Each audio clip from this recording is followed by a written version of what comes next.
There's 2 niggas I felt like backdoored me. I swear to God. And I never swear. See, I just did some shit I don't really never do.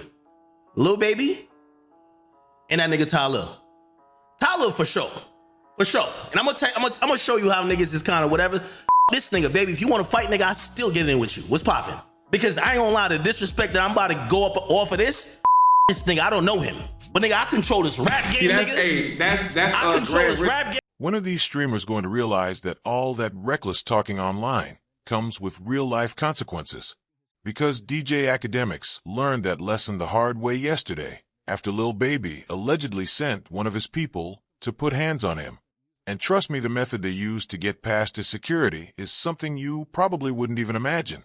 But first, we need to break down how this entire situation started, why Lil Baby allegedly backdoored one of the most powerful voices in hip-hop media, and how this whole incident exposes a dark side of the music industry nobody really talks about. And before we dive into this insane story, let me paint the full picture of who DJ Akademiks really is, because this goes way deeper than just a simple slap. Akademiks literally built an empire from behind a computer screen. Night after night, streaming, drinking, ranting, and saying some of the most disrespectful, unfiltered things imaginable about rappers. But what separates Akademiks from other bloggers is simple: power. We're not talking about a random YouTuber with a small audience. Akademiks shapes the culture. He controls narratives. When he speaks, the entire hip-hop ecosystem listens. His platform reaches millions every single day. His opinions can shift public perception instantly. He can influence streams, sales, and even an artist's career trajectory. And that's not hype, we've seen it happen repeatedly. Somewhere along the way, Akademiks started believing he was untouchable. As long as he stayed inside his studio, surrounded by security, he felt free to say whatever he wanted about whoever he wanted. But real life eventually catches up. And the way it caught up to him this time? Cold, calculated, and strategic. So let's rewind. Back in 2020, Lil Baby was unquestionably on top of the rap game. Hit after hit, viral records, massive features, Grammys, platinum plaques. He couldn't miss. And believe it or not, Akademiks wasn't initially trying to tear him down. At first, Act was basically saying, "Baby, you got rich. You got everything. But it doesn't look like you're hungry anymore." And honestly, there was some truth to that. When you compare Baby's recent music to his legendary 2020 run, the energy feels different. The urgency feels different. The hunger feels different. That happens to a lot of artists once they reach the top. But instead of keeping that criticism constructive, Akademiks pushed it into overdrive. He started calling Baby washed, saying he fell off, claiming his best days were behind him. And when Akademiks pushes a narrative, it doesn't stay on his channel. Other blogs repeat it. Fans adopt it. Social media amplifies it. Soon, Lil Baby fell off became the dominant conversation. That's the power of media control. Then came Baby's album Wham. From the moment it was announced, Akademiks trashed it, called it mid, compared it to older projects, questioned Baby's passion, questioned his creativity. And sure enough, the album underperformed.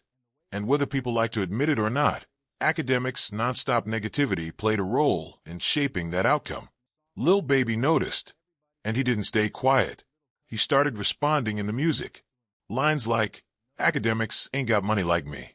Akademiks can get touched." These weren't subliminals. These were direct shots. Entire verses aimed at one blogger. That's when you knew this wasn't internet banter anymore. This was real tension. Enter Rod Wave. Rod Wave, who had relationships with both sides, decided to step in and play peacemaker. He organized a 3-way phone call between himself, Lil Baby, and Akademiks. They talked it out, aired grievances, exchanged numbers, agreed to handle future issues privately. On the surface, everything was resolved. In fact, when Baby prepared to release his next project, reports say he even paid Akademiks around $30,000 to avoid overly negative coverage. So it looked like peace. But behind the scenes, resentment was still brewing. Fast forward to March 2025 at a brand risk event. This wasn't random. DJ Akademiks was there working, surrounded by security, feeling safe. Meanwhile, Lil Baby's assistant K. Rich had allegedly been plotting. And this is where things get diabolical. The plan allegedly involved using streamer Tail as an unknowing pawn. Earlier that day, Tail approached Akademiks about an old issue from 2020, claiming Act had used his videos without proper credit during the quarantine era. What seemed like a simple conversation was actually bait, and that conversation set the stage for everything that happened next. What is Ty Lil pulling up on me to argue about? Act, you never tagged me in 2020. We're in 2025. You see Aiden. He ain't. We dap it up. Hey, Ty Lil. I know. I'm like, I didn't try to platform you. It's alright. I got you. Come. He's mad passionate 5 years later. It might sound small, but for content creators trying to build their brands, getting proper credit can literally be the difference between staying invisible and going viral. So Tail brings this up to Akademiks, and they end up having a real conversation about it. And to his credit, Akademiks actually listens. He acknowledges that he probably should have given proper credit back then, takes responsibility, and handles it like a professional at least in that moment. They exchange phone numbers, shake on it, and it looks like the issue is officially squashed. He's constantly saying, why you ain't tagged me? He's talking about some shit in 2020. Yo, Aiden says, yo, why you bringing this shit up? And I'm trying to tell him, yo, Tyler, you made it, bro, relax. But he keeps saying it, and I'm like, it's all good, whatever. What we do at the end of this, and this is important, me and Tyler exchange numbers. We exchange numbers. This is gonna mean the utmost chat when I get to the end of the story. That earlier interaction turned out to be critical because it established Tail as someone who had legitimate business with Akademiks. Not a random fan, not a threat, a fellow content creator. And that gave Rich the perfect cover. When Tail approaches, he gets waved past all 8 of Akademiks' security guards with no problem. They recognize him. They've already seen him speak with AK earlier. Everything looks normal. Tail walks straight up to Akademiks' car window and starts a casual, friendly conversation. From AK's perspective, this just looks like regular industry networking. But here's the crazy part. While Tail is keeping Akademiks distracted and comfortable, Rich is trailing right behind him. Security sees Rich walking with Tail and automatically assumes he's good too. Nobody stops him. Nobody questions it. Tail's presence silently vouches for Rich without him ever having to say a word. That's when the plan fully comes together. Feeling safe, Akademiks rolls his window all the way down. He's relaxed, probably thinking they're about to talk collaborations or continue their earlier conversation. Then, in a clearly coordinated move, Tail suddenly steps away from the window. And the moment that space opens up, Rich steps forward. He walks straight to the car and slaps DJ Akademiks directly in the face with a right hand. One clean hit. Then he immediately turns and takes off running. Cold, calculated, and executed perfectly. We drove off, remember? He swings, misses, because I was kind of like this. He swings into the car, misses, like he hits the shit. They drive off. I'm like, what the f? It's only one nigga. I'm like, bro. Boom. He said something. I swear to God, right hand of God. I smacked the shot out of you. I smacked the shot out of you. Right hand of God, bro. I smacked the shot out of you. You smack Akademiks. Yes, and then listen. After I smacked him, listen. But this is where Tail's involvement starts looking even more suspicious, because after everything happened, DJ Akademiks tried calling Tail repeatedly that same night, nearly 15 straight calls, and Tail never picked up, never called back, never sent a single text, and never even attempted to explain that he didn't know Rich was going to do that, and that complete silence speaks volumes. I call Ty Lil. Yo, I'm trying to say, yo, Ty Lil, what is this? What's up? You try to, I thought we talked, like, you got a problem? Ty Lil doesn't answer none of my calls. That's when Akademiks realized he had been completely set up by someone he believed was just another content creator trying to network and clear up old issues. That phone number exchange earlier in the day, it wasn't about squashing beef. It was about creating a connection that would later be used as a weapon against him.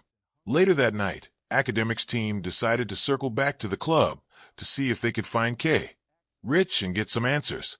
When they returned, security allegedly spotted Rich sitting inside a Lamborghini Urus with Tail.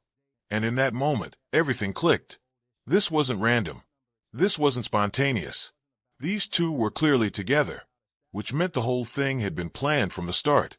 I pop the car and go see who the nigga who swung at us, who he's with. He calls me, yo, he's in a Lambo with Lil. I was just in an argument with Lil at brand risk. He said, you want me to do something? I said, don't do nothing. Come back in the car. He gets back in the car. I said, I'll handle it. And yo, when DJ Ak got on stream the next day, this man was absolutely crashing out. I'm talking about a level of anger and frustration that we rarely see from him, even though he's known for his passionate reactions. And when DJ Akademiks went live the next day, this man was completely crashing out. I'm talking next level anger, next level frustration, the kind we almost never see from him, even with his usual over-the-top reactions. He was heated, calling out Lil Baby by name, threatening to destroy his career, and making it crystal clear that he wasn't letting this situation slide. I'm not even going to address it. Lil Baby, you eat a nigga, because I don't know this nigga. And I'm going to tell you why I'm getting that Lil Baby, because I've been waiting for this. I can't take it out on a nigga I don't know. Nigga, I'm up tens of millions of dollars taking it out on his boss. Yo, Lil Baby, if this is what you believe or he believe, both y'all niggas eat a dick, nigga. Whatever y'all think, that's what it is. Both y'all niggas eat a dick. And this is where it gets even crazier. Akademiks actually called Lil Baby directly to confront him about what happened. And Baby's response? Calm, smooth, calculated, almost like it was rehearsed. He acted like he had no clue what Akademiks was talking about, straight up gaslighting him, playing completely dumb, as if he had nothing to do with setting the whole thing up. Two niggas I felt like backdoored me, I swear to God. And I never swear. See, I just did some shit I won't really never do. Lil Baby and that nigga Lil. Lil for sure. For sure. And I'm gonna show you how niggas is kind of whatever. This nigga, baby, if you want to fight, nigga, I still get in with you. What's poppin'? Because I ain't gonna lie, the disrespect that I'm about to go up off of this nigga, I don't know him. But nigga, I control this rap game, See, that's, nigga. hey, that's I control this rap game. And the wild part is it was actually a smart, legal, and strategic move. Because now, Akademiks can't definitively prove that Lil Baby was behind it, even though everybody in the streets already knows what really happened. But as Ak started replaying everything in his head, more pieces of the puzzle began to line up. And what he realized made the whole situation look even more calculated than he first thought. The timing, the coordination, the level of access required. This wasn't random. This wasn't emotional. This wasn't spontaneous. This was a planned operation. Start with the brand risk event itself. How did Rich know Akademiks would be there? How did he know roughly what time Akademiks would be leaving? How did he perfectly coordinate with Tail to be in position at the exact moment? That requires advanced planning. That requires inside information. That requires knowledge of Akademiks' movements. Then there's the Tail angle, which gets more suspicious the deeper you look at it. That earlier conversation about the 2020 tagging issue, was it really about old grievances? Or was it designed to establish a friendly connection that could later be exploited? Because the timing is way too convenient to feel accidental. But here's what really convinced Akademiks that this went all the way to the top. The very next night, Ak was at another Miami club called Booby Trap with Trippie Redd. They're chilling, spending money, enjoying the night. Then someone walks up and tells Akademiks that Lil Baby is about to arrive at the same club. And what happens next is extremely telling. Lil Baby walks and spots Akademiks and immediately turns around and walks right back out. Didn't go to his section. Didn't stay for 5 minutes. Didn't acknowledge anyone. He just left. Now ask yourself if Baby had nothing to do with the incident the night before, why leave? If he was truly innocent, why not stay and enjoy his night like normal? The fact that he instantly exited suggests he already knew there would be tension and didn't want to face it, which heavily implies awareness. But it goes even deeper than that. Akademiks started realizing this situation connects to much larger industry politics and power plays that most fans never get to see. That $30,000 payment from Baby's team to Akademiks? It wasn't just about protecting one album. It was part of a bigger strategy, a strategy to influence coverage, to manage narratives, to control how Lil Baby's career is discussed in the media. And when that control started slipping, that's when things turned physical, calculated, strategic, and meant to send a message. Lil Baby's team gave me $30,000 for that last fucking album that dropped. and I had to like really be neutral and be nice. But I don't fuck with no nigga who think they could play with me like that. 30,000. When Akademiks started digging into the business side of things, he realized something most fans don't see. Major labels and artists regularly pay bloggers and media personalities for favorable coverage. But when a media figure gets too critical or too powerful, sometimes they also orchestrate situations to discredit or intimidate them. Think about it. If you can't control someone with money or business deals, the next step might be to make them think twice about speaking out. And what better way to send that message than to disrespect them physically, showing that they're not as untouchable as they think. When you break down what happened here, you have to admire the strategic genius behind it. Even if you don't agree with the methods, this wasn't a hot-headed reaction. This was calculated revenge hitting multiple objectives at once. First, it sent a clear message to Akademiks. There are real-world consequences for reckless online commentary. For years, he'd been talking unchecked about rappers, secure in the belief that his platform and security made him untouchable. This incident shattered that illusion. Second, it sent a statement to the entire hip-hop community. Lil Baby isn't someone who'll sit back and take disrespect, even from powerful media figures. In a culture where respect and reputation mean everything, this move boosted Baby's street credibility and showed he's willing to take risks to defend his honor. Third, and this is the most sophisticated part, Baby got his revenge while maintaining plausible deniability. He never directly ordered Rich to do anything. He simply didn't clarify to his team that the beef was over. That's next-level chess. Achieving your goal indirectly while keeping your hands legally clean. This is the kind of strategic thinking you see from top business leaders or politicians, getting results without leaving a direct trail. And here's what makes it even more impressive. The use of tail as an unwitting accomplice was brilliant. By involving someone from Akademiks' own world, someone with legitimate reasons to approach him, they created the perfect cover for Rich to get close enough to execute the plan. Now, Akademiks' main weapon has always been his platform, his ability to control narratives. So naturally, his response was to go on the attack, promising to destroy Lil Baby's career, criticizing his music, business decisions, and even personal life. But here's the irony. This incident actually weakened Akademiks' position. Before this, he could act untouchable, saying whatever he wanted without consequences. Now, everyone knows he can be targeted, that his security isn't foolproof, and that some rappers are willing to take real-world action. For Lil Baby, it was risky exposing himself to law enforcement scrutiny and potential backlash from other media personalities, but the payoff was significant. He sent a clear message. He's not to be messed with.